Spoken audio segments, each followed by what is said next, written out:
হরে কৃষ্ণ কৃষ্ণ কৃষ্ণ হরে হরে। তো ভক্তবৃন্দগণ, আজকের ভিডিওটি রয়েছে অগ্রহণ মাসের শুক্লপক্ষের একাদশীর নাম কি, অগ্রহণ মাসের শুক্লপক্ষের একাদশী কবে, সব বিস্তারিতভাবে আলোচনা করব।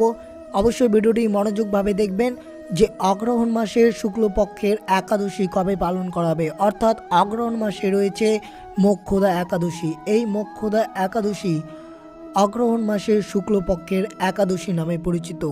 অবশ্যই ভিডিওটি সম্পূর্ণভাবে দেখবেন, আর চ্যানেলে নতুন হয়ে থাকলে দয়া করে চ্যানেলটিকে সাবস্ক্রাইব করে দিবেন যে মোক্ষদা একাদশীর ব্রত পালনটি আমাদের কবে পালন করতে হবে। যদি আপনারা ভুল সময় জেনে থাকেন তাহলে এই ভিডিওটির মাধ্যমে আপনারা নির্ধারিত করতে পারবেন যে মোক্ষদা একাদশীর সঠিক সময় এবং সঠিক পালনের সময় কখন। অগ্রহণ মাসের শুক্লপক্ষের একাদশীর নাম হচ্ছে মোক্ষদা একাদশী। অগ্রহণ মাসটি ভগবান কৃষ্ণকে উৎসর্গ করা হয়েছে। এই মাসে একাদশীর উপবাসের বিশেষ গুরুত্ব রয়েছে, কারণ এই তিথি ভগবান বিষ্ণুর কাছে অত্যন্ত প্রিয়। সনাতন ধর্মে একাদশীর উপবাস সকল উপবাসের মধ্যে শ্রেষ্ঠ বলে বিবেচিত করা হয়। পুরাণ অনুসারে যিনি মোক্ষদা একাদশীতে উপবাস করে শ্রীহরির পুজো করেন তিনি সর্বদা ভগবান বিষ্ণুর আশীর্বাদ পান, সাধক কর্মের বন্ধন থেকে মুক্ত পায় এবং মৃত্যুর পর সে মোক্ষ লাভ করে। তবে জেনে নেওয়া যাক এই অগ্রহণ মাসের শুক্লপক্ষের মোক্ষদা একাদশী কবে পালন করবেন। মোক্ষদা একাদশী পালন করা হবে 23শে ডিসেম্বর 2023 শনিবার এবং পালনের সময় রয়েছে 24শে ডিসেম্বর 2023 রবিবার সকাল 6:44 থেকে 8:56 মধ্যে আপনাদেরকে সঠিক সময়ে পালন করে নিতে হবে। পৌরাণিক বিশ্বাস অনুসারে গীতা জয়ন্তী ভগবান শ্রীকৃষ্ণ অর্জুনকে গীতার জ্ঞান দিয়েছিলেন এবং তাকে জাগতিক আসক্তি থেকে মুক্তর পথ দেখিয়েছিলেন। একাদশীর পুজোর সামগ্রী সূচি। এই মোক্ষদা একাদশীর সময় আপনারা কিভাবে পুজো করবেন। শ্রী বিষ্ণুর চিত্র অথবা মূর্তি, ফুল, নারকেল, সুপারি, ফল, লবঙ্গ, ধূপ, দীপ, তুলসী দল, চন্দন, মিষ্টান্ন ভোগ অবশ্যই অর্পণ করবেন এই একাদশীর বিধির দিন। একাদশী পুজো। একাদশীর তিথির হিন্দু ধর্মের বিশেষ মাহাত্ম্য আছে। একাদশীর দিন ভগবান বিষ্ণুর বিধি বিধানের সঙ্গে পুজো করা হয়।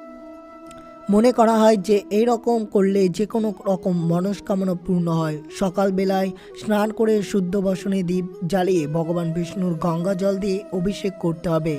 ভগবান বিষ্ণুকে ফুল এবং তুলসী দল অর্পণ করতে হবে। সম্ভব হলে এই দিনে ব্রত রাখা উচিত। পুজো শেষে ভগবান আরতি করতে হবে। বিশেষভাবে খেয়াল রাখতে হবে যে ভগবান শুধু সাত্ত্বিক জিনিসের ভোগ দেওয়া উচিত। ভগবান বিষ্ণুর ভোগে অবশ্যই তুলসী পাতা দিতে হবে। মনে করা হয় যে বিনা তুলসীতে ভগবান বিষ্ণুর কোনো দিনও ভোগ গ্রহণ করে না।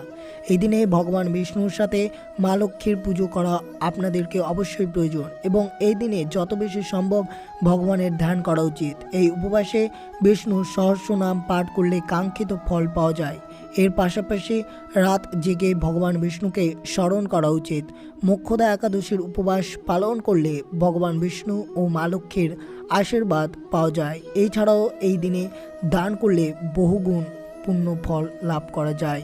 মোক্ষদা একাদশীর তাৎপর্য। মোক্ষদা একাদশী মানে আসক্তি বিনাশকারী। ধর্মীয় বিশ্বাস অনুসারে মোক্ষদা একাদশীর উপবাস করলে ব্যক্তির লোভ, আসক্তি, হিংসা ও সমস্ত পাপ দূর হয়। এই উপবাসের প্রভাবে পরিস্থিতি সাধকের জন্য অনুকূল হয়ে ওঠে। এই দিনে যারা লক্ষ্মীনারায়ণের পুজো করেন তাদের ধন ও সৌভাগ্য বৃদ্ধি পায়। মোক্ষদা একাদশীতে সকালে স্নান করে শ্রীকৃষ্ণের সামনে প্রদীপ জ্বালিয়ে গীতা পাঠ করলে ভক্তের সমস্ত পাপ থেকে মুক্ত পায়। এদিনে ভগবান বিষ্ণুকে 5টি গঙ্গা ফল অর্পণ করুন। পুজোর পর আপনাদের সম্পদের স্থানে রাখুন। এটি বিশ্বাস করা হয় যে এটি করলে নাকি উন্নতির পথ খুলে দেয় এবং ঘরে সম্পদের দেবী লক্ষ্মীর অধিষ্ঠান হয়। এই মোক্ষদা একাদশীর দিন কিভাবে উপবাস করলে আপনার মোক্ষ লাভ ও অর্থ লাভ পাবেন অবশ্যই শ্রবণ করবেন। একাদশী তিথির একদিন আগে অর্থাৎ দশমী তিথির দিন থেকে একাদশীর উপবাসের নিয়ম মেনে চলতে হবে।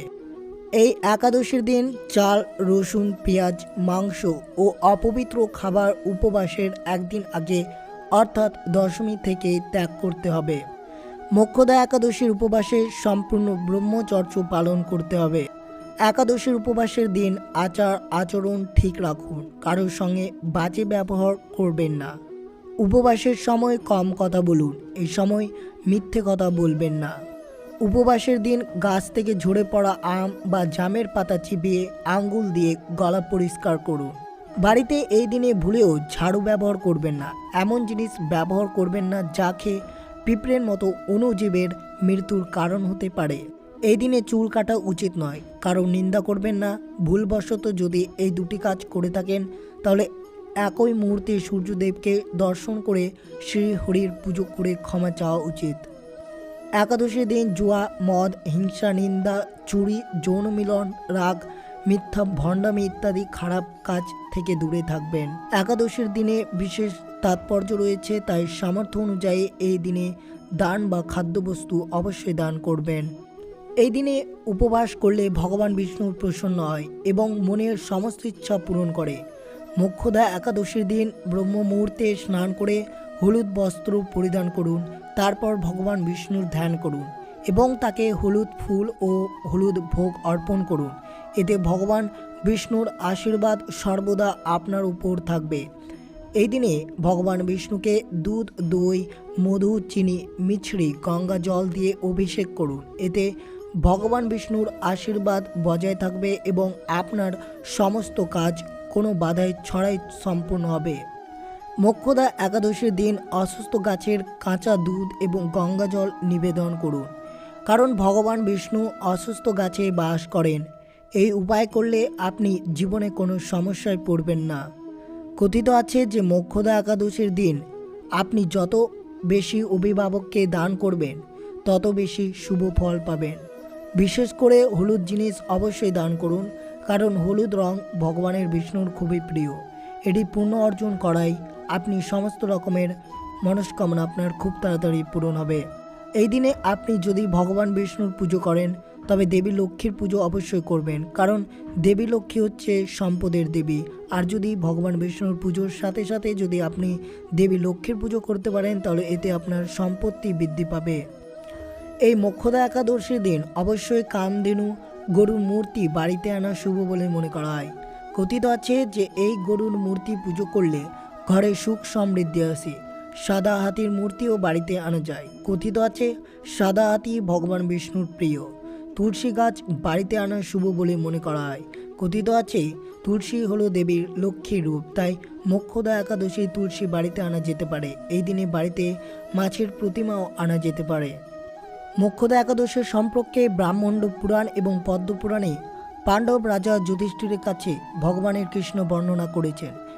একবার বৈক্ষনাস নামক একজন সাধু রাজা চম্পাক নগরের সম্পূর্ণ মমতায় রাজত্ব করেছিলেন। প্রজাদেরকে নিজের সন্তানের মতো আচরণ করেছিলেন।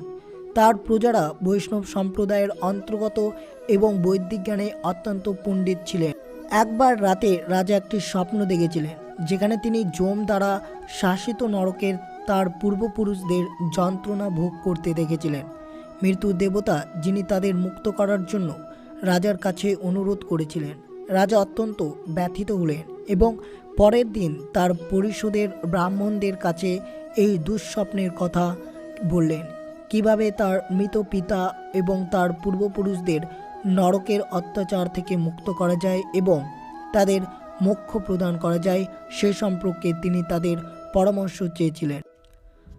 পরিষদ রাজাকে সর্বজ্ঞ সাধক পর্বত মুনির কাছে যাওয়ার পরামর্শ দেয়। ঋষি ধ্যান করে রাজার পিতার নারকীয় অত্যাচারের কারণ খুঁজে পেলেন। তিনি বলেছিলেন যে তার বাবা তার স্ত্রীর ডিম্ব স্ফোটনের সময় তার যৌন কর্তব্য পালন না করার পাপ করেছিলেন, পরিবর্তে একটি গ্রামে যাওয়ার জন্য বেছে নিয়েছিলেন।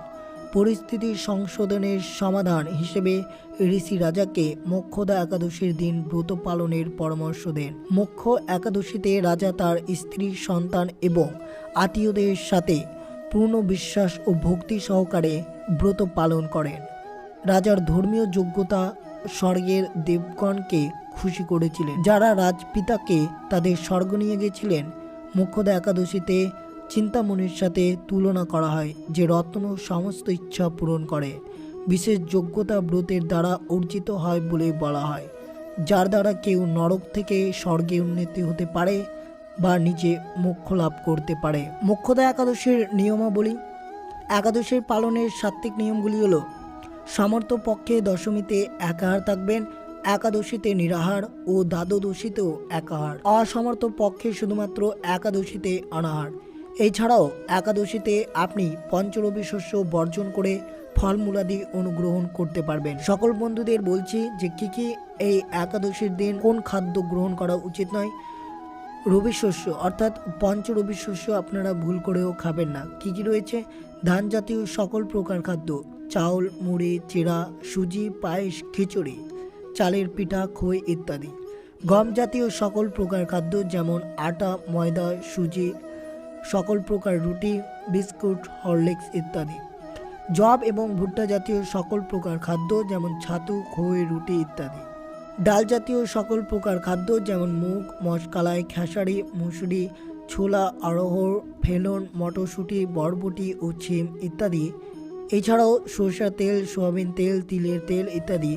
উপযুক্ত পঞ্চরবি শস্য যে কোনো একটি একাদশীতে গ্রহণ করলে ব্রতটি নষ্ট হয়ে যাবে। একাদশীতে শরীরে প্রসাধনী ব্যবহার নিষিদ্ধ। সকল প্রকার ক্ষৌরকর্ম একেবারে নিষিদ্ধ। তো এই ছিল ভিডিওটি যে অগ্রহণ মাসের শুক্লপক্ষের তিথিতে মোক্ষদা একাদশী পালন করা হবে। আর অবশ্যই ভিডিওটি সম্পূর্ণ দেখার জন্য অনেক ধন্যবাদ। আর চ্যানেলে নতুন হয়ে থাকলে দয়া করে চ্যানেলটিকে সাবস্ক্রাইব করে দেবেন, লাইক করবেন, কমেন্টে ভক্তি, ভালোবাসা, শ্রদ্ধা দিয়ে জয় শ্রীকৃষ্ণ লিখে দিবেন। সকলেই ভালো থাকবেন, সুস্থ থাকবেন, সতর্ক থাকবেন। জয় শ্রীকৃষ্ণ। রাধে রাধে।